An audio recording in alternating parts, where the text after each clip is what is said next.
everybody. Thank you so much for joining us today at RIG Podcast. This is Isaiah Diesel, joined with a very special guest, Captain Deadpool or Dadpool. Which one is it? Dadpool. You know what's funny? So we actually did an interview together, and it wasn't until like probably the very end when I looked at your name, I actually realized that it was Dadpool. So So I'm a dad. I'm a stay-at-home dad with 4 kids. So I was like Dadpool, and that was already taken. So it was like Captain Dadpool, and that was even already taken on TikTok. So I was like 86. So what's that you got there? It's kind of fleshed out. Is that SpongeBob? yeah, I was gonna say, speaking of which, one dad to another, I had this, or I saw this funny,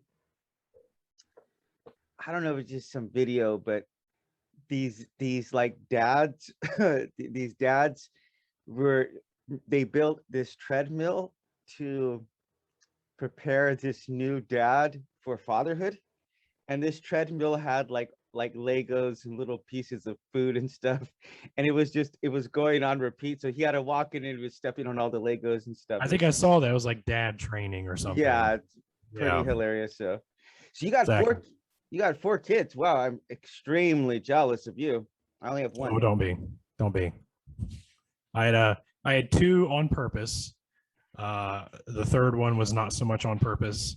And then big nasty divorce, and I got full custody of my kids. And then I met Rachel, and she has a stepson who is, I am dad now. His dad's not really in the picture either. So he's my adopted son. Wow. So I wanted 2, and I ended up with 4. So there you go, twice the joy. All right, so I want to give a really quick background.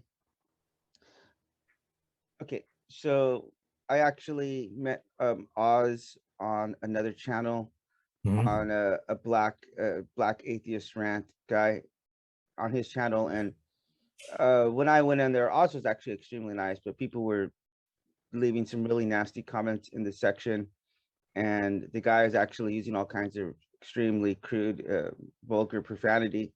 So when Oz had actually invited me to come on his channel, I wasn't really sure what to expect. So I was literally like, because I'm just not a confrontational person, I prefer just to have conversations just like this, and I was like nauseous before, like I was literally feeling like I was going to vomit. And so, but after talking with you guys really were accommodating and nice. And I really hope to pay that forward today. Cool. I'm glad you feel that way. Really am. Yeah. But before we get started, I'm going to try. I'm not going to succeed, but I'm going to try to, as I said. But okay, that being said, I do want to ask you a few questions before we get started in a friendly fire round. So are you ready? Let's do it. All right, here we go. So what is your favorite cereal that you like to eat from your kids? Like, you buy your kids cereal, you like to eat their Trix or Apple Jacks. Apple Jacks. I miss Lucky Charms. I live overseas, so there's a lot of little things that you can't get like that here. Oh, yeah. See, whenever I get my kids Lucky Charms, they eat all the marshmallow pieces and the rest of the bowl. So I don't get them Lucky Charms very often anymore. I end up throwing away a lot of it.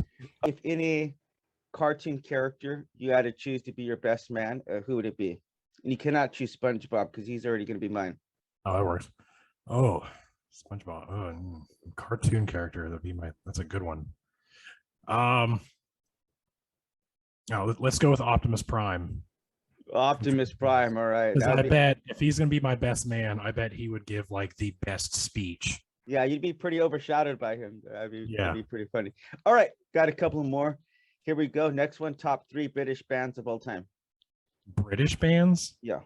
Oh, I don't know of any of them. Pass?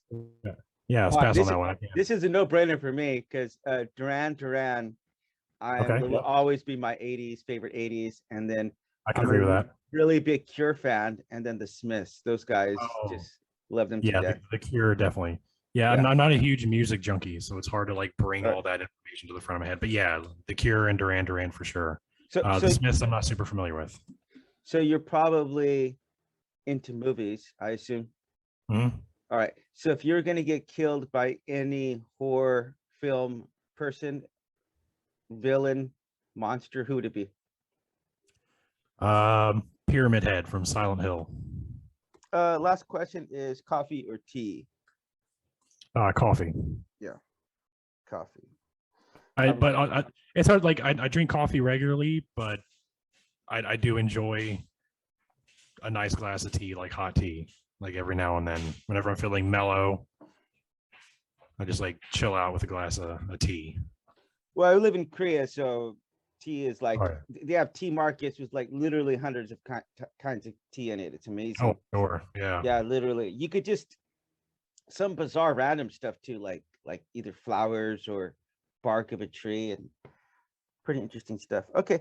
All right. So before we get started, if you wouldn't mind telling me where you rate on the docking scale from 1 to 7, please. But 7 is there is no God for sure, pretty much. Yeah, yeah. I'd say 6, 5 or 6-ish.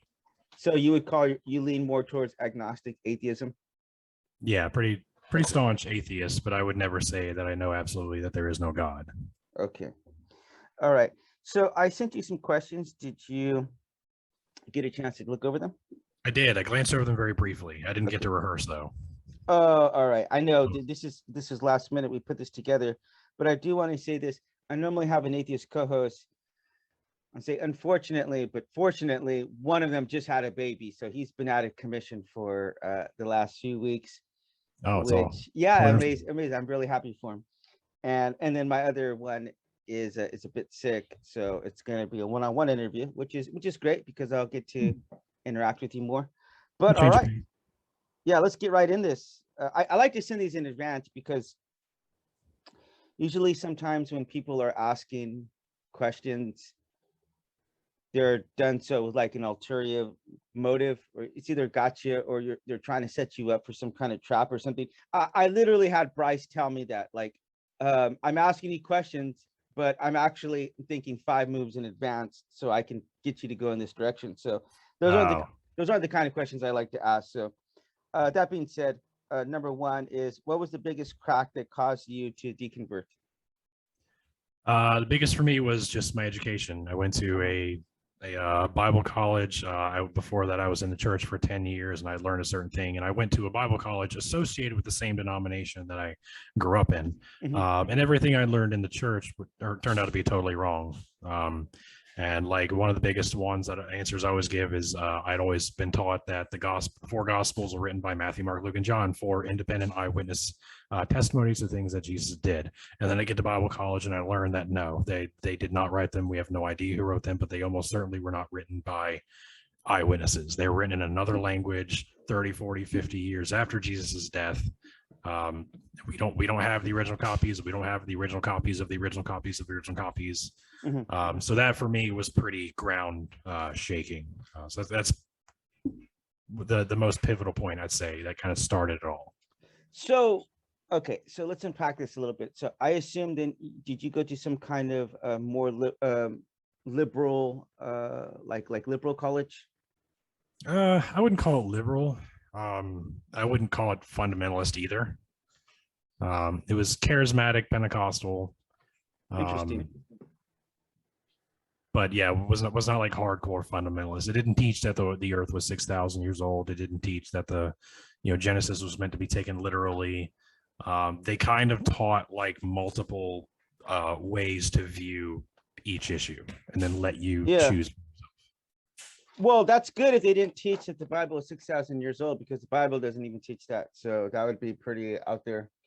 I don't really know how people make those kind of jumps, honestly, myself, because that's as I said, there's multiple different ways to interpret, the Bible. And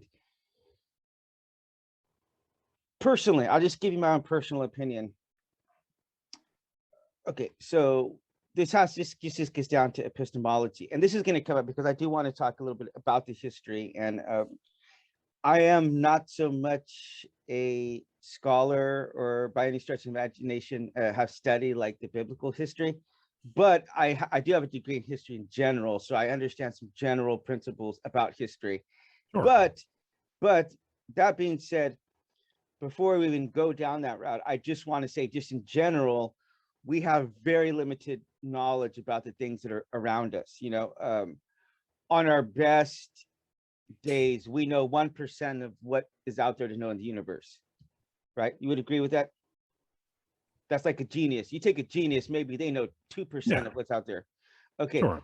so first of all, there's this entire blind spot in the universe and the world that, you know, we're experiencing this right here and right now, but we interact with the world with our senses.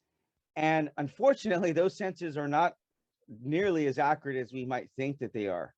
You know, so if any chance you've ever read the book, The Invisible Gorilla? No. Yeah. Have you ever seen the video, by the way, where the gorilla comes out and bangs his chest, or these people are passing the basketball? Yes. And like, Yes. like, Oh yeah. so when I read the book, I hadn't seen that video, but it references it because it's based, the book is based off of that video, right? That was made first. And that was done to show that we have some blind spots in our perception, right? And there's like a docu-series on Netflix called Brain Games, where the entire series just exploits all the different blind spots that we have, and then it shows you at the end what it did to you actually. So it's like almost like you got punked like the whole episode, you know, and then they show you I've seen what a few happened. of those. Yeah. Yeah. So one, we're relying on the world with our sense perceptions. One, they're not always right. Two, we don't always have the best information. We don't always have the most information, and a lot of times we have false information, which you probably know this with the QAnon people. Like, you may believe legitimately 100% I'm right, but you may be going off sources that are totally inaccurate. Like, just assume like say the Bible, the Gospels were, as you said, like not written by the authors, or just say they were inaccurate. Well, you could have access to those and believe 100% I understand the gospel, but if those weren't even right, then you're going on something that's not even, your information is based in a lie, right? Yeah. So those are just general things that when I'm examining theology or religion or politics or epistemology, I just recognize some of these things off the bat. You know, like, we have filters that we filter in as males, as guys in our middle-aged guys, and being born in the West, being born in America. And we have these filters, these blind spots, these biases. And so I just start there whenever I'm examining any of this, right? So we will get to more of that in a second. But here's another question. Is your life better with or without religion? I'd say yes, 100%. Your life is better without religion? Yes. Okay, in what way? It's because I'm not, when I was religious, and in court, this is also how you're taught. Your greatest deeds are but filthy rags before the Lord. You Absolutely. can do nothing else. And so I was constantly felt guilty that I was not doing enough to please God. I was doing everything I could. I was doing far more than what my peers were doing. So when people tell me I was never really a real Christian, I spent my Saturdays street evangelizing. Like, I went up street, I converted strangers on the streets on my Saturdays. Wow. I spent my Saturdays doing. I was in church 4 or 5 days a week sometimes. I went on missions trips, fundraisers, everything.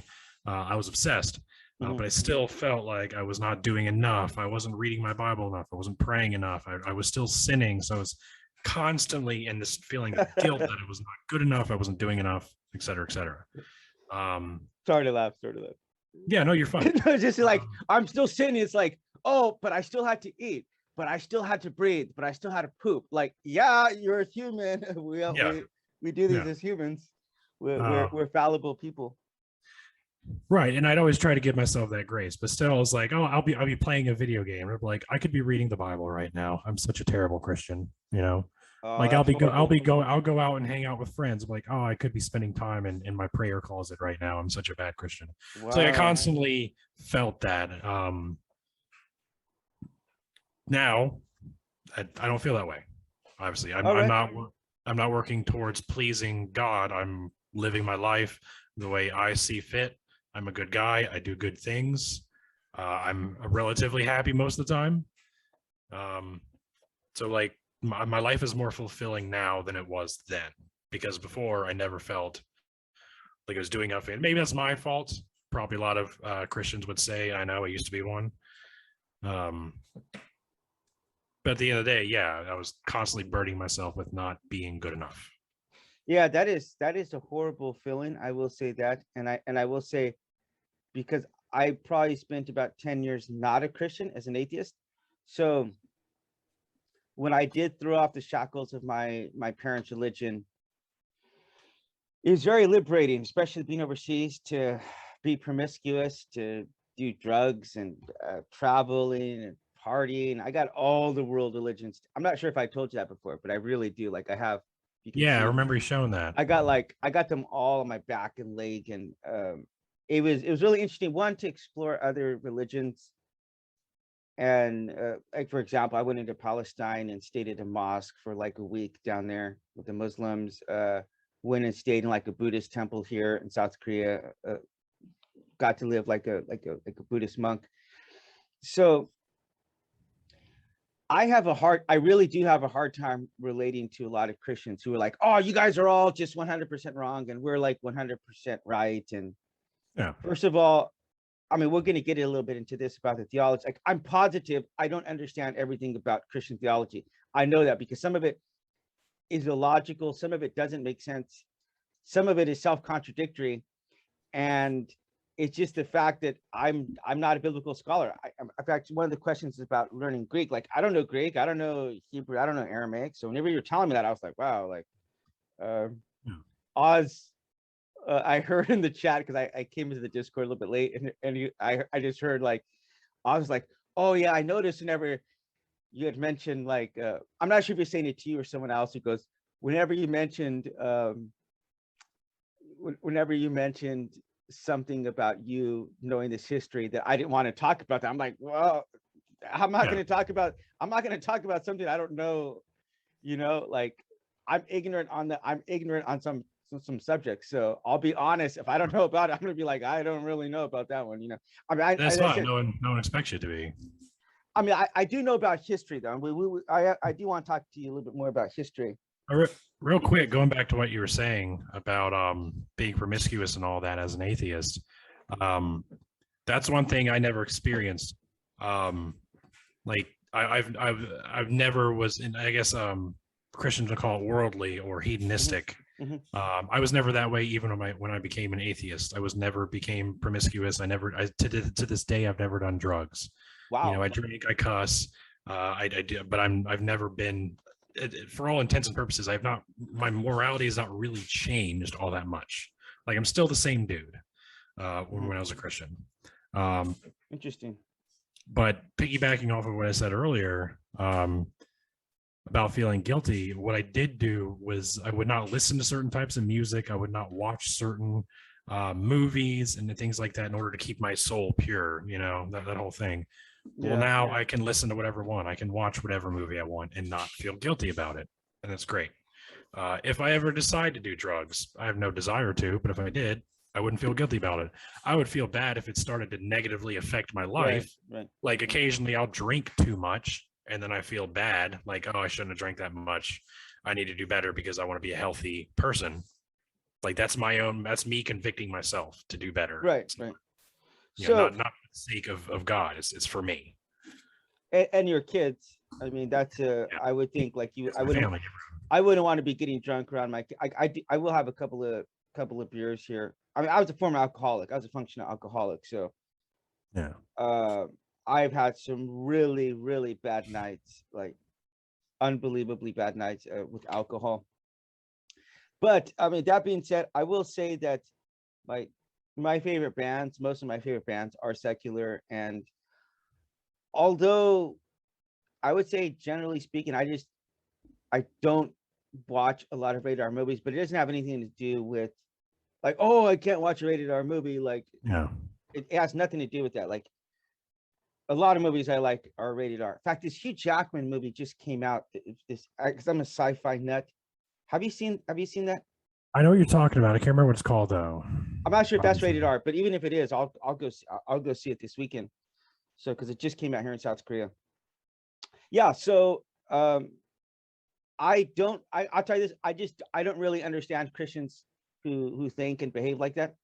So it seems like you had a very religious kind of indoctrination kind of thinking. So I would understand why you would want to leave that. I personally, I have a relationship with Jesus Christ. It's changed my life, but I'm not someone who's going to look to go and point at fingers. Oh, you did this. You dropped an F-bomb or whatever. Like, I mean, I don't go around just dropping F-bombs, but they certainly slip out of my mouth every now and again. Certainly not to the level I used to, but we're humans. Like, I accept the fact that I'm a fallible person. I'm completely and utterly content with that. So it doesn't, I'm not hard on myself or hard on other people. It's like, I want to be better tomorrow than I was yesterday, but it's, I'm content with where I am right now. But so there's another question I want to ask you. Okay. First of all, thank you for these answers. I think you're doing a great job. Oh, thank you. Do you feel that the atheist community is just as intolerant as believers? That's a loaded question. That's a loaded question.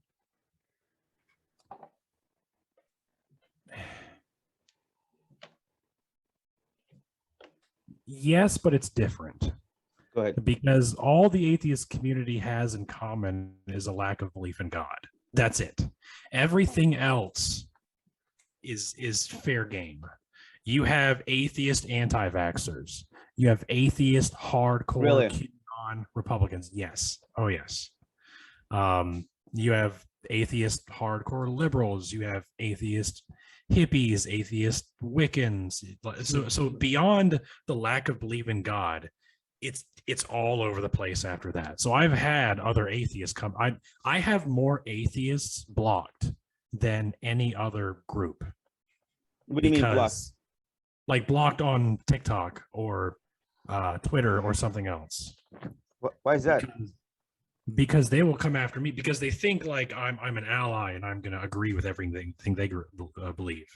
And then I come out and I say, hey, get the vaccine. You've gotten a million other vaccines the course of your life.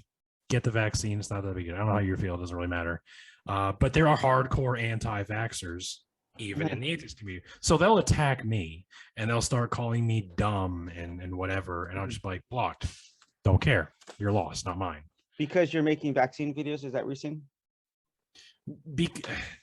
Yeah, because like I'll make one, and because like we're both atheists, and they think we're like have that in common, so we're gonna be on the same wavelength. And then I give an opinion about something that they don't agree with. Yeah, and then they will just go after me because I made one video about that one thing. Be it every now and then I'll make a political statement or talk about the vaccine or whatever. The Second Amendment, I have opinions about all kinds of things. So every now and then I'll pepper those into my content. And I get a lot of atheists who will just be like, you're supposed to, and I'll be like, no, bye, don't care.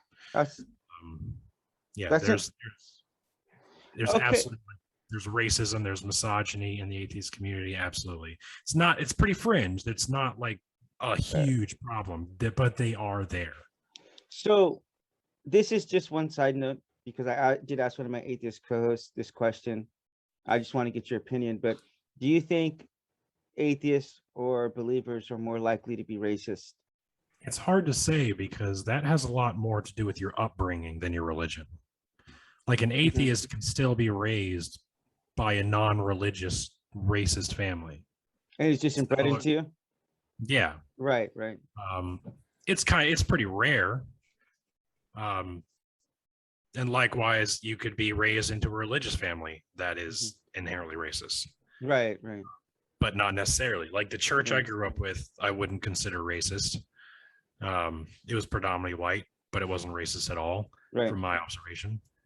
So I don't know. It's hard to say one or the other. Yeah, that is a little bit of a loaded question. And he told me that he thought that religious people were more likely to be racist.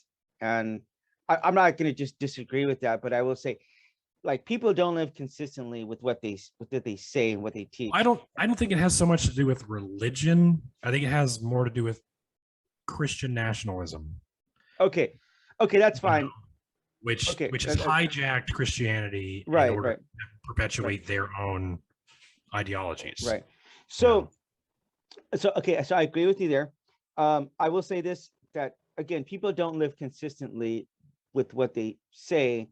So I can at least tell you, within the realms of the Bible, there is a foundational basis to not be racist. But if you're going by an evolutionary scale, evolution has been used as a justification for racism. For example, the Aboriginal people in Australia, Oh, or yeah. even saying that blacks are, that's a common trope, that blacks are like just slightly above monkeys. And it's been a racist trope that's been used for a long time. So, you know what I mean? It's like, I'm not saying that atheists are more racist. That's not what I'm saying, because No, no, not it at just all. may be the case that Christians just don't live according to their standards. So that might be the case. It's it's part of our nature as human beings. We're tribal by nature.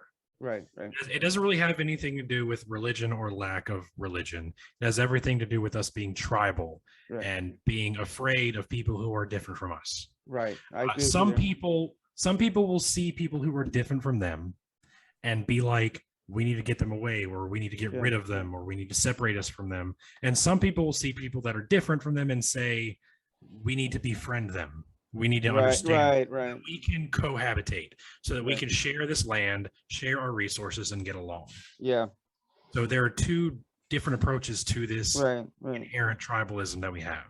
So this idea of there's people that are different, I don't know what they're about, they scare me, so let's just keep them away, is completely separate from any religious belief or lack thereof.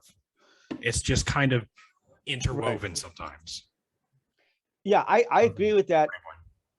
And living overseas for 10 years has really showed me the depths of my own personal racist biases and just ignorance and prejudices that I have in my life. You know, it's something that I battle against all the time. It's like, hey, I don't want to have a lustful wandering eye, but it's just a case that I'm a very person who has a lustful eye. According to Jesus, I'm just as much an adulteress if I would have actually slept with the women. But that's just the reality of myself. I gotta look down many times as I'm walking past women, because I know where my eyes are going to go, and I know that I'm going to go towards a more racist leaning, to think that I'm better than other people or X, Y, and Z. So it's something I have to keep myself in check, in line, and something I'm not at all proud of. It's something, as the father of a half Asian child, like I wouldn't at all feel proud about my daughter knowing some of the things that run through my mind.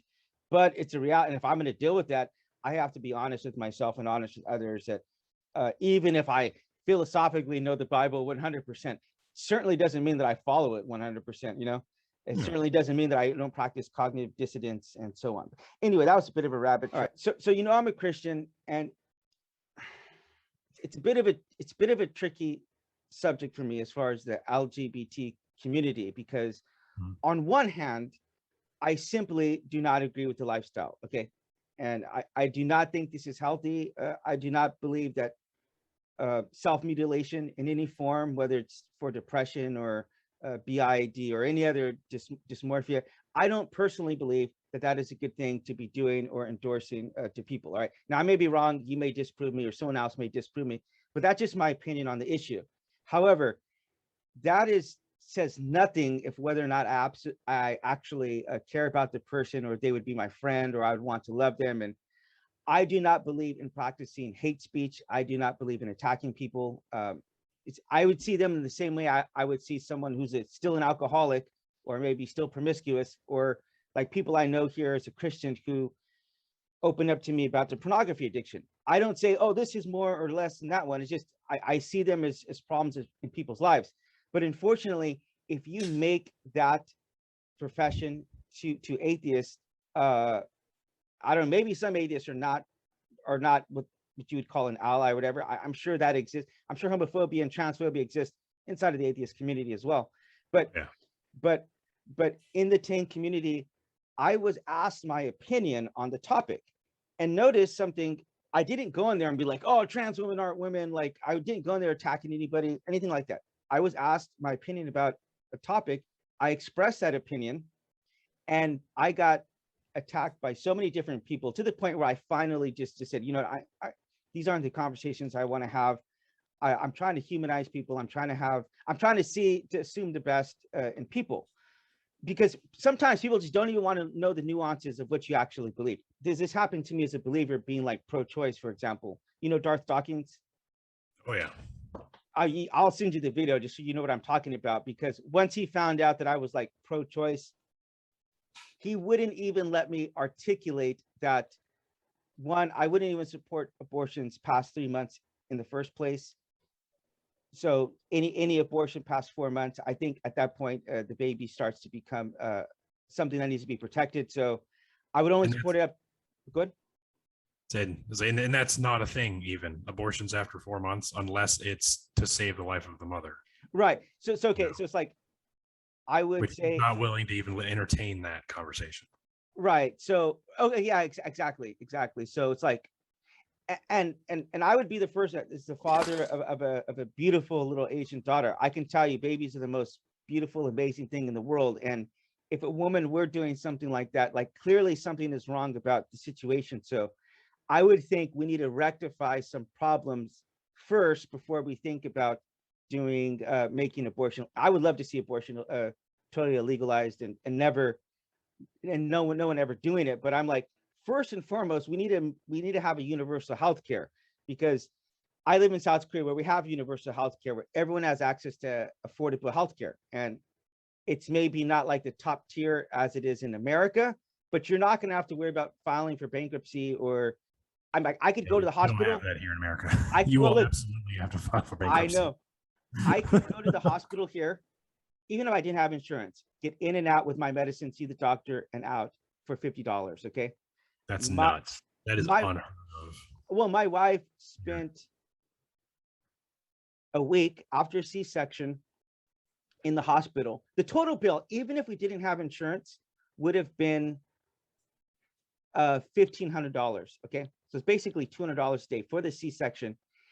And with the insurance, it was only like $300. So like, it's just extremely affordable, you know, it's extremely affordable. So like, that would be the number one priority. Cause I'm like, what's the sense of bringing a child into the world and then they getting cancer and their parents have to watch them die or file for bankruptcy? I don't want to see something like that. So again, but they didn't want to know any of the nuance. It's just like, oh, you believe this way, let's just rush in and dogpile you. So yeah, it's a tricky situation, because the Christians aren't happy with me, because they aren't happy that I'm willing to have conversations with trans or gay people. And I'm personally someone who believes that hate speech should be illegal, because I think it has potential to hurt or kill people. And I'm not for gay marriage, but I don't think the government should be involved in that, because it's a religious issue. So I'm like, hey, I don't even think polygamy should be outlawed, because legally speaking, I'm more of a libertarian. I'm like, this is a religious issue. I don't see why a guy would want to have 4 mother-in-laws to start off with, but hey, that's not my battle. It's like, it's just not something I would want to be involved in. I don't want to be involved with the gay person's. I may not agree with it, but that's just something I don't think the government should be involved with. So you can't, it's just unfortunate that you can't express like a dissenting opinion without getting dogpiled by people in that community. I'm not sure. Did you recently see Richard Dawkins? He had made some kind of like tweet or whatever about trans people. Yes, I did see that. Yeah. And then there was another guy, and I don't know his name right now, but he made a video. The most non-transphobic video, was just pointing out the fact that biologically speaking, if you allow a trans woman to compete, like they're going, especially in like an MMA sport, that they're going to do some serious damage to biological women. Nothing even in the slightest sense of the word transphobic. And then the atheist society of like Austin, they issued this long thing about tolerance and not having this guy come back again. And then T Trump made a couple of debates on the trans issue. And then you saw how quick atheists can turn on them. So what do you think about the groupthink and not accepting of a differencing of opinions? What are your thoughts on that? As far as in the atheist community? Yeah. I mean, that kind of goes back to what I was saying earlier. Like if you're like I don't know, prominent figure or an influencer or whatever you want to call it in the Mhm. atheist community, like I would be, Uh-huh. people expect you to automatically be in line with everything that they believe. Mhm. They attach themselves to you. You're their guy. Um, they idolize you, whatever, and then you voice an opinion that is something that they do not believe. Well, then you're a traitor. You're a backstabber. You're whatever. Like they will like turn on you like in a heartbeat, Mhm. because they don't realize that being an atheist just means you don't believe in God. Everything else is extra. There's no doctrine in the atheist community. Everyone believes whatever they want for whatever reason. So I think, yeah, like guys like Richard Dawkins back in his day, Christopher Hitchens, like T Jump. I've made opinions about getting the vaccine. I'm not a mythicist.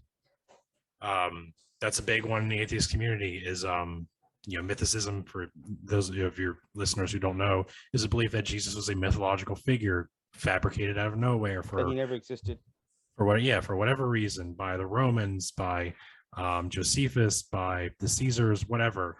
No, I believe that there is a literal historical Jesus, and I believe there's very good evidence for that, and I believe it is very difficult to defend that he wasn't.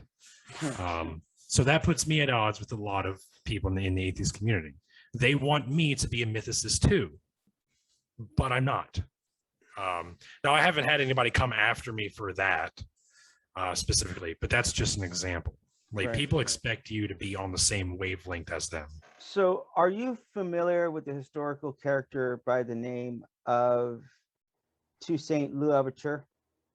No. Who's Okay. that? So he is the equivalent of George Washington, Abraham Lincoln, and like Jesus Christ, but for Haitian people. Okay.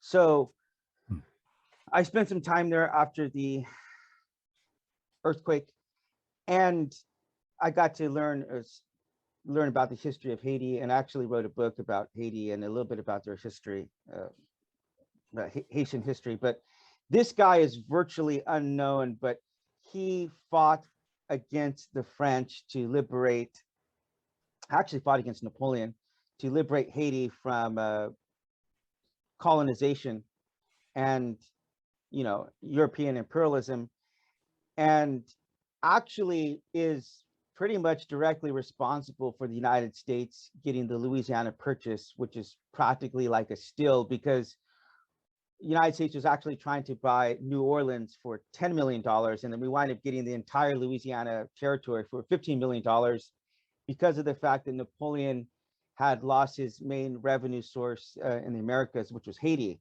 So they overthrew them. He had to fight in the Americas. And then just as a result of this, Napoleon was no longer able to carry on his world domination that he was doing as a result of this black man. But you will never hear virtually anything about this guy, because the United States, for example, had a very strong interest in making sure that Haiti was not successful because of the fact that we still had slaves in America. You don't want our slaves to revolt, right? There's that. And then it's just, you'll just understand this if you read enough history. People of darker skin are not considered to the same level of interest or importance of people with lighter skin. And that's not, I'm not trying to be inflammatory. That's just a reality. Yeah, okay? that's history. Yeah. Right. So when you understand a couple of things, one, history is written by victors. Okay. It's not necessarily it can be sometimes, but it's not necessarily an accurate representation of what happened. A couple of things happened. One, facts are omitted. Okay. There is a presentation of your side being the right side. You know what I mean? You want to present your side as being right. For example, here's just because I live in South Korea, it was claimed for many years, and this actually wasn't even just kind of up in the air. No one could really confirm this one way or the other, but it was claimed that America attacked North Korea first, But actually, after the Soviet Union fell, it was later confirmed that the Soviets had actually started that war, right?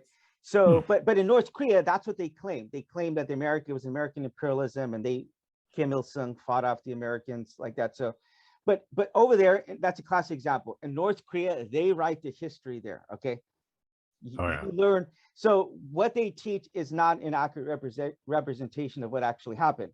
So people who are in power and people, my favorite book ever is 1984, and it talks so much about how if you control the past, you can control the future.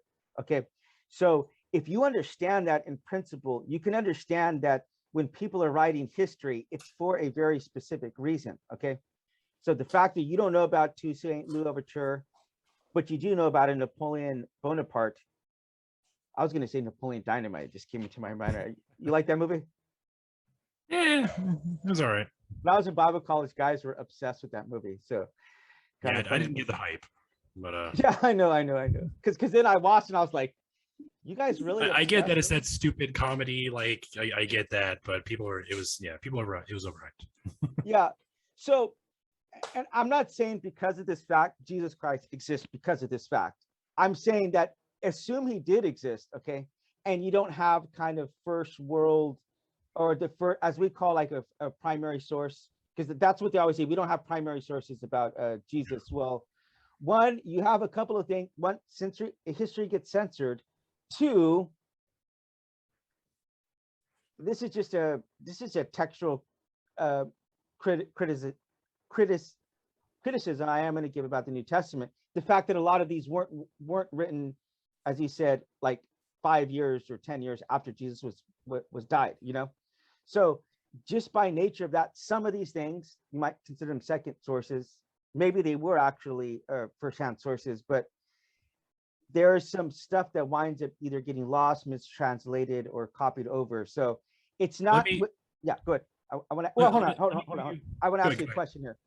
So I was building up to this question. If you could help me to understand a little bit more about this topic, one, and then two. Sorry, you actually had the question, but you interrupted me, so I forgot it right now. So I'll just let you get in. Good. Yeah, the fourth question was where the biggest nuances from the Greek. Right. Yeah. So I was going to give another example of what you were saying about the victors writing history, which would be very relevant to Christianity. What is the biggest cited defense for genocide in the Old Testament? It's usually that the pagans were doing heinous acts like performing child sacrifices, right? There's actually no archaeological evidence for that at all. There's no evidence for that. But there is evidence that the Israelites did that, i.e. Abraham was totally willing to sacrifice his son at God's command because that was normal for them. So what happens is you're a group of people and you want this land. You think you have the right to that land. So you go, you kill everybody in it so that you can have it. Well, now history is yours for the writing. You can say whatever you want. And they're not there to defend themselves. You've killed them all. Men, women, children, animals, everything. So what do? Oh, well, God told us to do this because they were performing child sacrifices. That's the claim. There is no evidence for that. They were the victors. They were able to make that claim with nobody to say otherwise. Okay. So that is one example of what you were saying. Okay. And we don't have to go into the nuances of that, but no, that's fine. Yeah, that's just one example. Hold on. When you said there's no evidence, were you saying there's no evidence of the child sacrifice, or there's no evidence of the Israelites committing genocide? Which one was it? The child sacrifices. There's no evidence that children were that people were being offered as sacrifice. No, they did do child sacrifices. But the thing is, everybody did. Everybody did. It wasn't just the pagans doing it, and the Israelites were like this savior group of people who came in and like stopped all that, and they had to kill everybody in order to do that. That's not what's happening. They did child sacrifices too. We have more evidence that the Israelites did child sacrifices than we do for the pagan groups that they killed, or the other tribes. Okay. All right. Got it. Thank you for anyway, clarifying that. Dr. Josh, you know who Dr. Josh is, right? Yeah.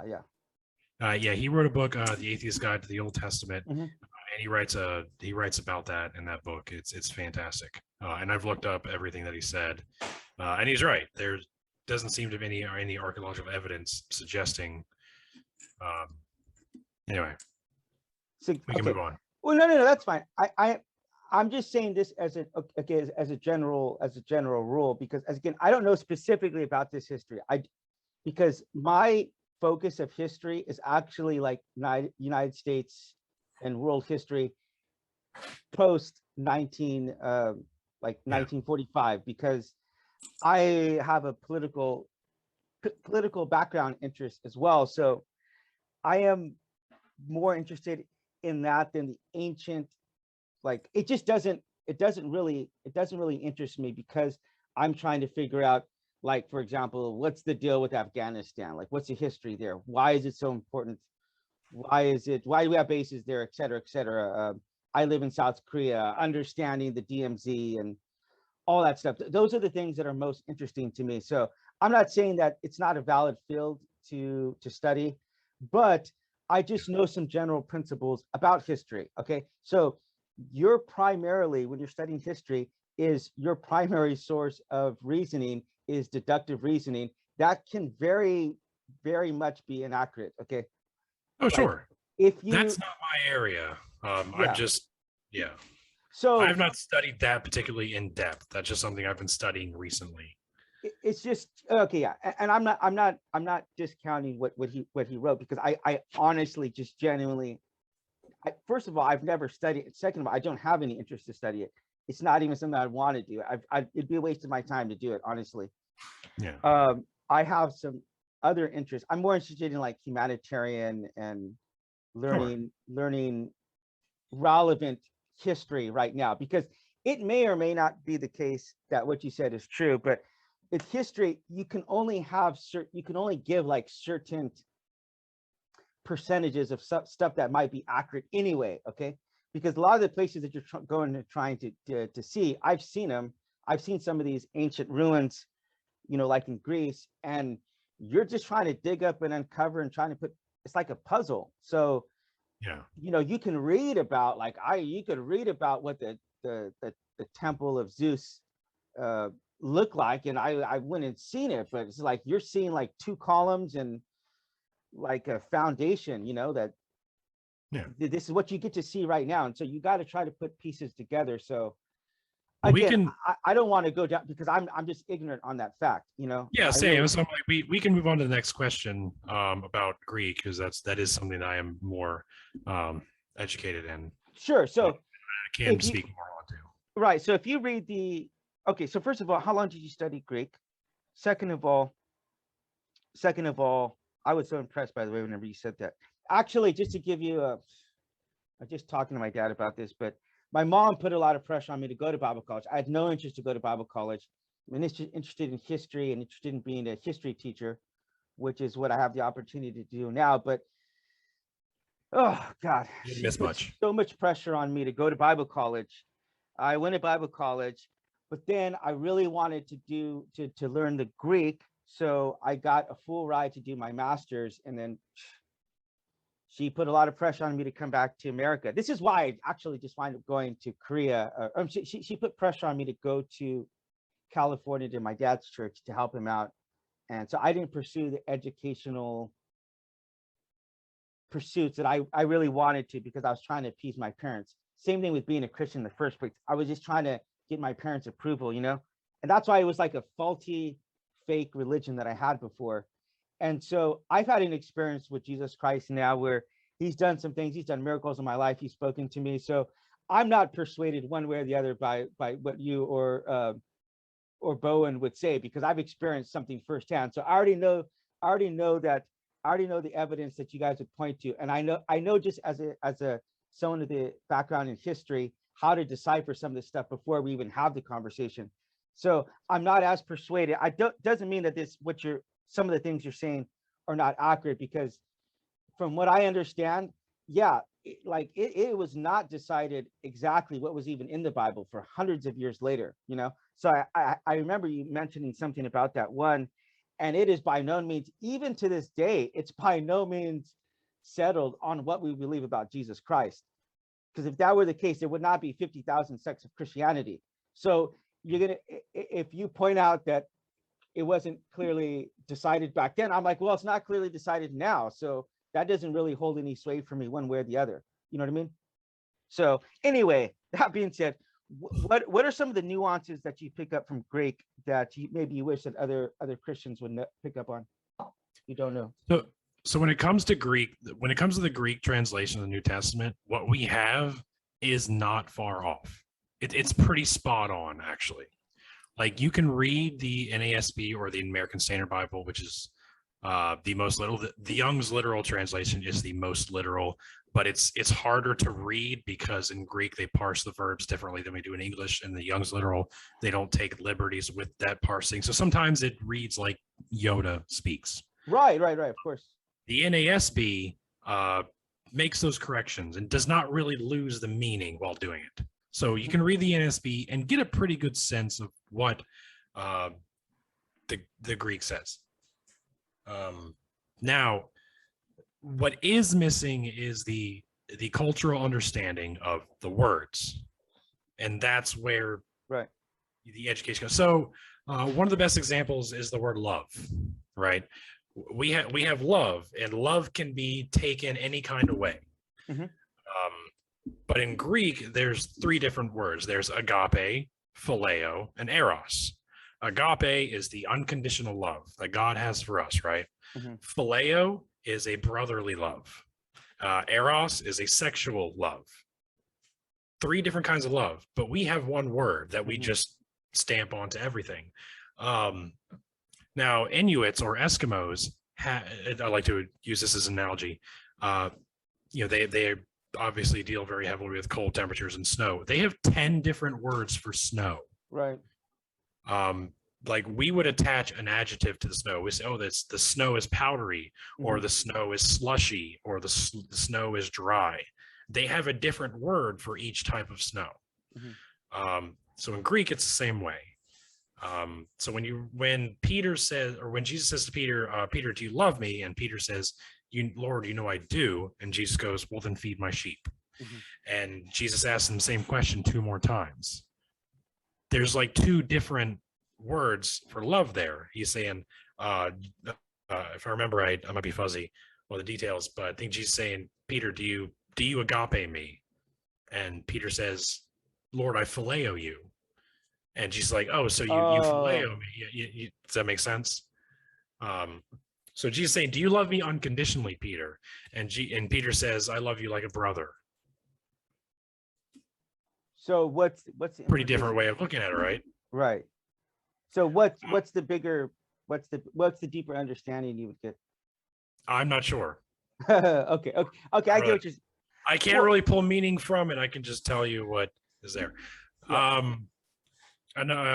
One other quick example is because I get this a lot. Whenever I say that Jesus never claimed to be God, people like to quote Matthew when Jesus pulls Peter out of the water. Peter walks on the water and he sinks because he loses faith. Jesus pulls him up into the boat, and then they bow down and worship him. So like, oh, they're worshiping him. That means they're acknowledging him as God. Well, no. The word there is prosekuno. In Greek, it's where we get the word prostrate from. Like, you prostrate yourself before a king. You bow down, you acknowledge him, you worship him as a king, not as a god. It's different. So little things like that. Like, when we hear the word worship, we think worshiping a god. It's one of the few words where in English it's much stronger than it is in Greek. Because in Greek, it just means worshiping a king. It doesn't mean worshiping a god. It can, but it does not automatically mean that. So I will tell you this. There's nothing I really have to add to what you're saying as far as any of the Greek or the Bible, because again, this is just not my background. It's not even something that, again, it's not even something that interests me. I'm more interested in having like a personal experience and applying like what I do know about the Bible and just living it out. So I'm a lot less theological. I'm not going to sit around and debate you about God, and I'm not going to sit around and debate someone on free will or something like that. Yeah. It's just not something it's not a good use of my time, you know? So I don't like debates, but I just will say, because I have lived overseas now for over 10 years and learning the Korean language, you just understand that they use the language in just such a different way than we do in English. You know, it's like a very literal language. It's a very literal language. And if you're trying to understand about Korea, there's just a lot of cultural baggage and historical baggage that you got to try to understand and filter through as an American. So if you know what I mean? Oh, yeah. If you were to translate Korean, it would be the most choppy, because I think that's where Yoda gets actually some of his thoughts, is because his speaking. You mentioned Yoda, like in Korea, they put the verbs at the end. So it's like you say like eyeball hit. You know, like in Spanish, you say like the cat white. You flip around. So in Korea, they put it at the end. So if you're reading a sentence, you're gonna say like, my wife sends me messages, and she'll say like "me love," like as a question mark. And so it's like that's just if you were to translate that, it would look really weird. So you might get an example, like for example in Genesis 1, where it might just say like beginning. All right. And so if you just translate it, it just can say, are you actually gonna write that beginning, God like created? You're gonna say something like in the beginning or at the start. That doesn't really change what you're actually saying. So when people get into, well, why are there so many different translations? I only go by the NIV personally, and that has nothing to do with any kind of theology. It has to do because I live overseas, and that's the easiest for people to understand. You start using, if I were to use a King James, first of all, I use the King James even in America, it would confuse people. Yeah, don't use the King James. But if I would. I wouldn't use it here because nobody even speaks like that in America. You know, I have to speak and write here in like an 8th grade, 6th to 8th grade level as it is. I can't use big words because if I have translators to speak, I have to break things down. It's simple. Good. No, what'd you say? Oh, I said, I believe it. Yeah. So I'm not discounting what you're saying to some of the other criticisms. I just know that, like, if you're reading ancient manuscripts, you're going to run into these problems no matter which way you go. You very frequently don't have the first. You know, people say, "Oh, well, we don't have the first manuscripts, and we don't have da da da da." Well, this is just a reality that you don't have this for virtually anything you read. Like, you're reading copies of copies of copies, as you said. So that doesn't hold any sway one way or the other with me as to whether or not this is an accurate, representation. Like if you find contradictions in there, or if you find stuff that absolutely contradicts history, for example, like with the reign of Herod, or whether or not dead people actually got out and were walking around on the streets, things like that, then now we're talking. Now I can have these talks, because those things are just flat out contradictory. There's some stuff that are contradictory inside of the text, and then some stuff that are contradictory to other established facts in history, right? Mm-hmm. So I'm more interested to entertain things like that than some of the other criticisms that I've heard. But just in general, like if you understand history, you understand you can only speak about certain degrees. Like it could be the case that Napoleon never existed, for example. Okay, it could be the case that we have, because it's not like people don't forge documents and forge statues and stuff like that, forge inscriptions, because there's like a market for that, in the world. People fake and forge stuff, and I'm not saying that he does. I positively, from knowing the history that I do, especially about Haiti and America, I know that there's a very, very, very good chance, almost certain, that someone like Napoleon would exist.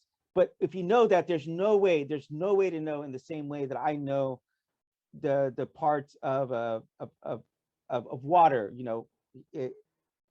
oxygen and sorry, he this is slipping my mind. What are the actual parts of water right now? Hydrogen, oxygen. Hydrogen, oxygen. Okay. So I cannot know history in the same sense that I would know something like that, or something I would be able to know like a logical syllogism.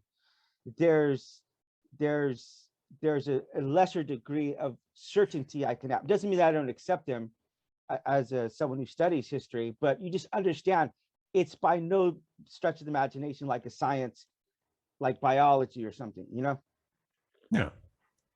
Cool. We can move on to the next question if you're ready. Last question. How is it like raising kids without a God belief? Do you push atheism towards your kids? Or how old are your kids in the first place? Let's start there. My oldest is 8. He'll be turning 9 in February. Wow. My second oldest is 5. He'll be turning 6 also in February. And then I have a 5 and a 4-year-old who's about to turn 5 in November, and then a 4-year-old. Yeah, Deacon just turned 4. Yeah, so 2 4-year-olds.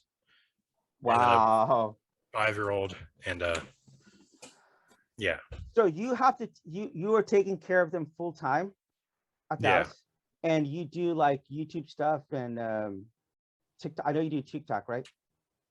Yeah, I do TikTok. I do YouTube shows after they've gone to bed. I do 1 or 2 of those a night, or one or 2 of those a week. And yeah, I'll go on other people's shows like I am tonight. They're in bed. I'm on your show, and I get invited on other people's shows from time to time. I play D&D, or I just have like a casual hangout on my Discord. You have your own Discord? Yeah. Wow. Yeah, usually every Tuesday night I host like just a casual hangout. I got a Twitch. I've just started. I've only done one thing barely. So I'm trying to get that going. But yeah, that's pretty much my main source of income is social media, because that's amazing. Yeah, stay-at-home dad. But is that okay? So wow, that's so interesting. I mean, I love my daughter, but I think I would probably murder her if I had to take care of her full time. Oh, I think I'd go insane. So I don't know how you could do 4. You must have like some. I went insane. I am insane. Insane is out the window. I'm past gone insane. Well, no, that's great. That's great. I mean, I genuinely wish I had. This is one of my goals, is to become financially stable by the time she's actually like in school, so that I can, because she's still in preschool, daycare, whatever, because I want to be able to be the one who's doing homeschooling, because I just simply do not trust the government to educate my daughter, so as it is, like my education primarily came from going to different countries and interacting with people. I feel like I learned 100 times more than I did in college, but you're kind of living out a dream that I guess I would need some kind of help, but that's amazing. You're able to spend. It's a sweet gig. Don't get me wrong. Yeah. But there are definitely days where I miss having just.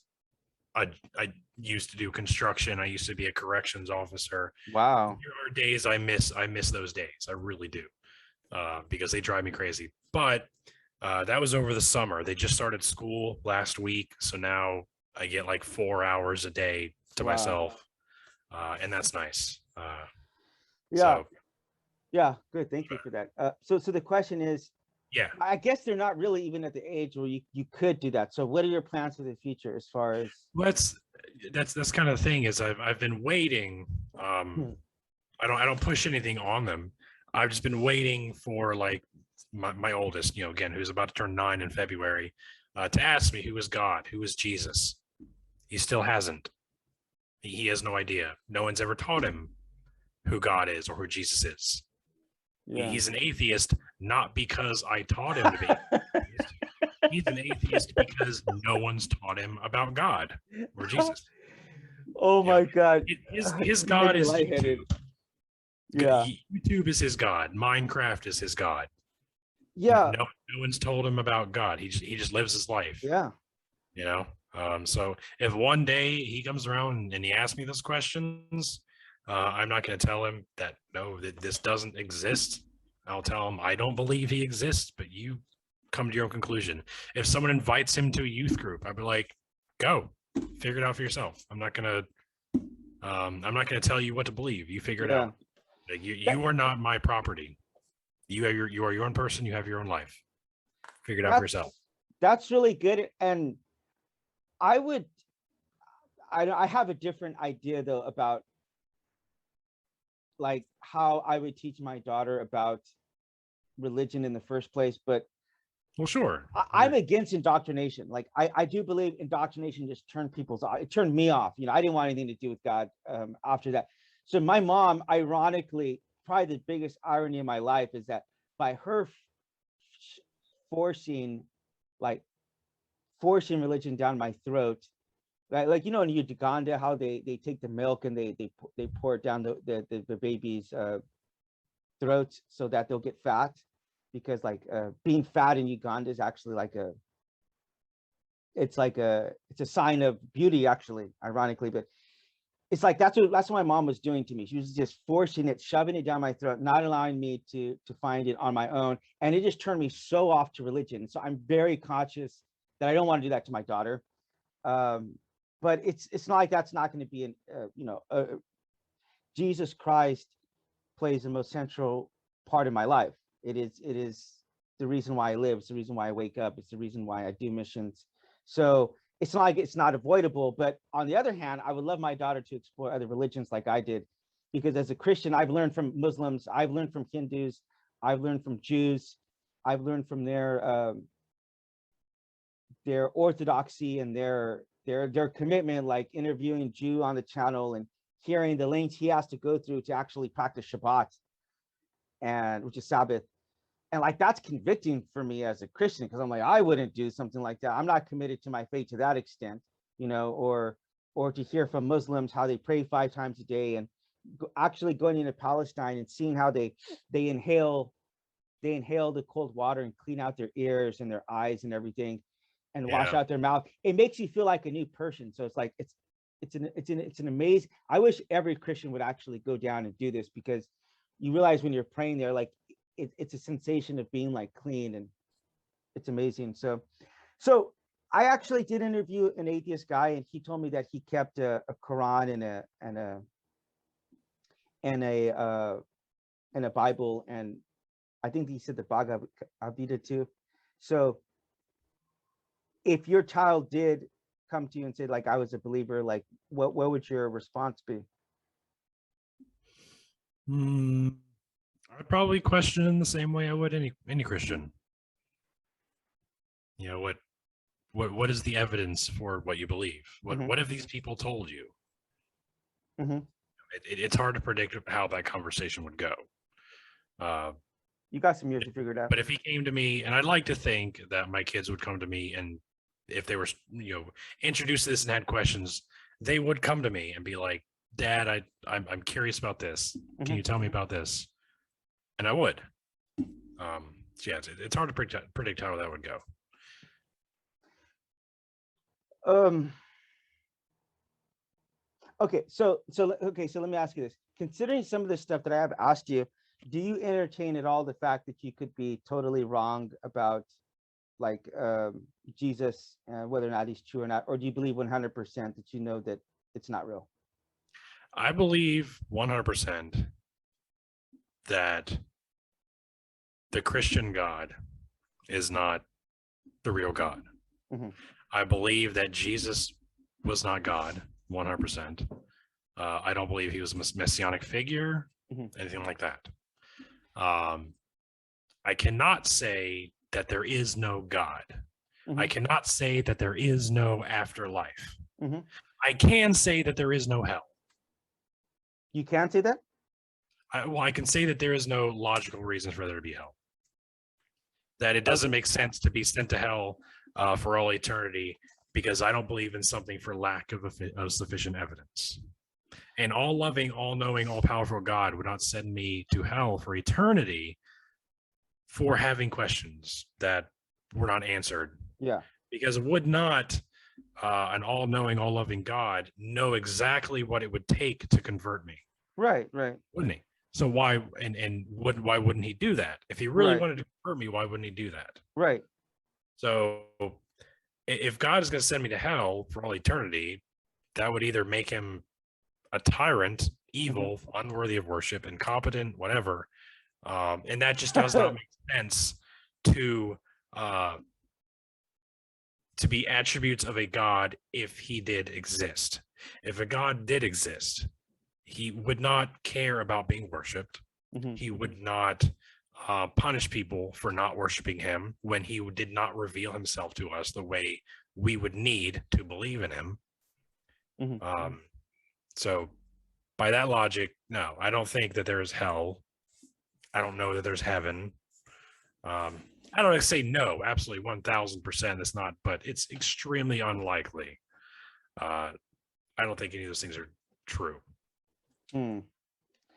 Yeah. So, okay, that's interesting. Let's see if I have any last questions to ask you. Do you have any last things you want to say? Any last thoughts? I don't really have any last thoughts, but I enjoyed this. I appreciate you inviting me on, and I enjoyed the lightning round in the beginning. That was fun. So thanks. Yeah. So I live in South Korea, as I've said, and right above us is North Korea. And it has been calculated that the United States could take over the whole of North Korea in about 3 weeks. But it is Really? yeah, it is a bit of a stalemate situation because they have developed nuclear bombs. So as a means of deterrent, which is probably the best, honestly, if I'm gonna be honest, I think every country should just get a nuclear bomb and be like, well, if you attack me, I'm gonna attack you. And it's like mad, mutually assured destruction that stopped us from destroying ourselves with the Cold War. So it's like, I don't know, that's kind of my own idea about that. But anyway, it's a stalemate situation. And I do believe, because of the fact that we have so much cognitive dissonance, one, we have cognitive bias and blind spots that we aren't even aware of. It's not even intentional all of the time. And then we are going about some source material that can be inaccurate. Just because the gospels are recorded in a certain way doesn't mean that it actually happened. And it could be that the person 100% thought that this was absolutely right, and that's just the reality of eyewitness testimony. Even if it was eyewitness testimony, is not 100% accurate. If anybody wants to know more about this, I'm going to put a link to a drive where I have that book, The Invisible Gorilla, because when I read that book like 10 years ago, it totally changed my perception about what I thought I knew, because it shows beyond any reasonable doubt how your brain is so fallible. And sometimes it takes two memories and it will mold it into one. For example, you might think Star Wars and Star Trek, and you'll remember plots that are interwoven that never happened. And that's just a reality. And if you question that for even 1%, read that book that I'm making available, and you'll understand just how limited and how frail our understanding is. So as it is, real quick, like the way our memory is stored, like our memory is not stored in one place in our brain. They're fragmented in different parts of our brain. So when we try to recall a memory, and if that memory exists in a place that's like close to what we're talking or what we're trying to think of, it will bring that memory in and it would be wrong. But your brain thinks it's similar because, again, the details are all over the place. It's not all in one box. So your brain is the memory, the way the memory is stored in your brain is very fragmented. And when you try to recall that memory, your brain struggles to bring all the details together. Right. And so a lot of times you end up remembering, you kind of get the gist of a memory, but you get some of the details wrong. Everyone can relate to that, right? Well, that's why, because it's all over the place. We're not as great at remembering things as we like to think we are. Right. And we can conveniently forget small details, or when we retell stories to others and in ourselves, we might, and I've done this this is a total level of cognitive dissonance where you rethink about a situation. I remember when my parents, I get caught doing something, I'd retell my parents the story, and I would like get to that point and conveniently just gloss over like this little Yeah. other Oh, detail. sometimes it's intentional. Absolutely. Yeah, Sometimes it's not intentional. Yeah. So, but anyway, I genuinely believe that the God situation, it's a stalemate. It is a stalemate. Like neither side, you may think that you've won, and I may think that I've won, but unless you, as you said, what God knows what it would take to convince you, right? Well, I will tell you, I can tell you from my own experience, I became 1000% convinced that God exists because he had spoken to me and he had materialized something in front of me when I was an atheist. And I became 100% convinced that God exists, and that didn't change my life 1% of the world. Let me tell you a very short, very personal story about that. There is a point, probably the lowest, darkest place I have ever been in my life. With your child? No. Okay, this sorry. was like 5 or 6 years ago, where I was at like the cusp of ceasing to believe in God after dedicating 15 plus years of my life, tens of thousands of dollars in education so that I could be a pastor, all that. Where I started to stop believing in him. And I prayed and I was crying, literally. And I was like, God, I need you in some way to show me that you are real and you're still here for me. Right. And I knew I didn't ask him for anything specific because God doesn't work that way. Right. So I was like, God, just in some way, let me know that you're real and you're still here for me, because I'm about to stop believing in you and I don't want to. Those were my exact words. And as soon as I said that, the silence I heard was the loudest thing I'd ever heard in my life. There was nothing. And I was like, okay. So my experience is I tried very, very hard to maintain my belief in God, but nothing happened when I needed it the most. I really appreciate you sharing that with me, bro. Yeah. Point I wanted to say in that was that the fact that I got a second chance after that, even I became 100% convinced that God was real. It didn't change my life. I still wanted to get prostitutes. I still wanted to drink. I still wanted to party. I still wanted to gamble, all the things I love doing. And so when I did actually have a conversion and experience, it was so life altering, so life changing. It has made me respect the struggle I went through for 30 years, searching for peace and trying to find God in the world. And then when I did actually find him, it was so life changing and so comforting. And this is why, like, I simply am not going to debate you. Like, if you're going to try to disprove Jesus Christ to me, it's like, I'm not going to debate you that my daughter exists. Okay. You could tell me I've never experienced your daughter. And even if I were to present to you my DNA test or whatever, the fact that she's like my little clone, you could come up with all kinds of different justifications of whether or not that was faked or whatever. But I wouldn't have, it wouldn't matter because I wouldn't have that debate with you. I'm not going to debate something that's changed my life. That's given me sense of purpose.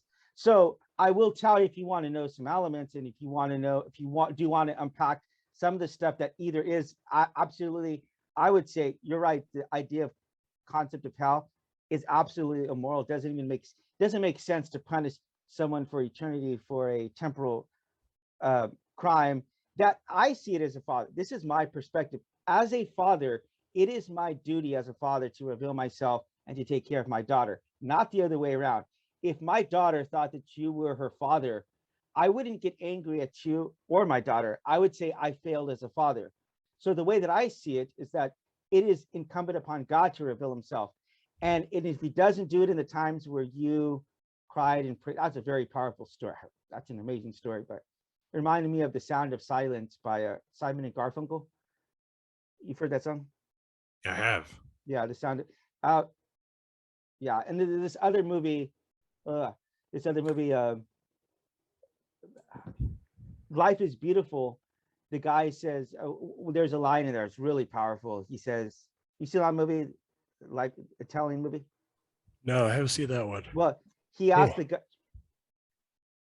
This guy gets himself in a bad situation, and he tells his family about it later on. And they ask him, "Why didn't you call for help?" And he says, "Well, sometimes silence is the strongest answer, or strongest cry for help." So I thought that was really fascinating, hearing that. And Okay. I don't know. I'm not going to. I'm not going to project anything that I've learned onto you, because I can't project anything that I've learned onto Same. my daughter, Same here. or someone who's not had the kind of experiences that I've had. Like when I go back to America, I can't even have conversations about the kind of things that I've seen over, because it doesn't even make any sense to people, you know? So we're on like our different paths, our different journeys. And I, as a believer now, I just try to show love, understanding, hearing people out, not trying to debate them, not trying to Darth Dawkins them. I've only used my mute button once on here, and that's because the guy would not stop. I asked him 7 times to stop interrupting me, and he wouldn't. So I had to pull it out. But I never do that. I'm genuinely interested to see where people come from, and I really, really, really appreciate you coming on here. And I said I had to repay the kindness that you guys showed me the first time around, because if you would have seen me before, because of the fact that I had the other experiences that I had right before that, I was like, I'm just not a confrontational person. I can't do confrontation. So I was like so weak. And within like 10 minutes, I felt like so at peace. I really had to make sure that I paid that forward to you. Awesome. So I appreciate that we were able to provide that for you.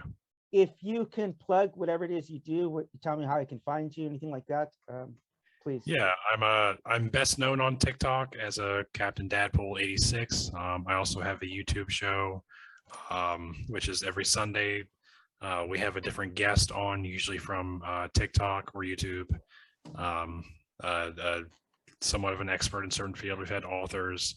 We had Aaron Ra on recently. We should be having Bart Ehrman on in the near future. Really? Yeah.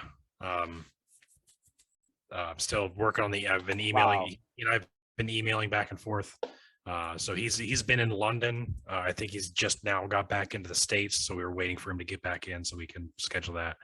But yeah, he should be on the show.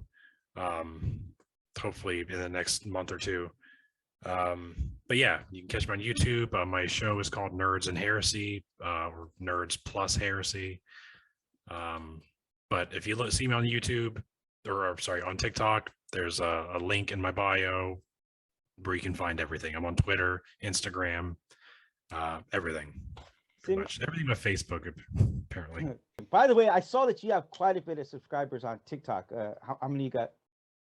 I'm up to 370,000. Wow. Yeah. I can't even imagine, like, I can't even think in those terms, partially because I'm someone who just doesn't have a lot of natural charisma in front of a camera. So I'm like, it just, I don't know. I did either. I wish I did, because I have seen you on, or you and Biddy Buddha, and I'm like, man, I really wish I had that to where I could share the gospel like in that same way. But I'm just like, I'm a little bit more shy, reserved. Recently, I've gotten my hands on some software that allows me to like Doodly, and I have voiceover software where it gives like human voiceover. And so with that, I can express myself in a way that is totally different, because if I'm writing, it's a lot different than when I'm talking, because I get tongue tied, and then I say stuff that like literally when I couldn't remember what oxygen, the parts of oxygen, I have stuff where I'm like, I'll say that my daughter doesn't look Korean, and I listen to it again, and I'm like, how did I say that? It doesn't even make sense. I'll be like, the Earth is 14 billion, the universe is 14 billion years old, and I'm like, did I really say that? Because it just, in the moment, I can't recall everything perfectly. I can't articulate it, but if I sit down and I write it out, it's like, it's a lot better. So yeah, I want to think your brain works. Yeah. I really want to thank you for your time, and definitely look forward to maybe having another conversation. I'm actually in communications right now with, are you familiar with POD? Yeah, of course. Yeah, the singer on there to come on right now. So really had a couple of big guests. We just had how'd you get a hold of him? social media just You just reached out. you got to put like this. The people I've had come on, I've had some Olympians, some singers. I have an NFL player coming on, but you got to be willing to take like 50 no's for every yes. So if you're willing to take 50 no's for every yes, you could contact a lot of people. Let's just say that. And I'm willing to take 50 no's for every yes. So let's just say that. So yeah, and that being said, I really want to thank you for joining me today. If you want, you can check out our website at www.rhepodcast.com. Check us out at Facebook, Instagram, Twitter, Spotify, pretty much everywhere except for TikTok. Maybe I might have to look into getting into that one, but we really look forward to seeing you back on our next episode. And if there's something you'd like to see us discuss, please send us an email at rhepodcast@gmail.com. You can also ask to come on as a guest. We're always looking for people, and don't worry if you're not like an expert or whatever on the field. We just like having conversations on here. So thank you so much for joining us, and we look forward to seeing you back again. Goodbye.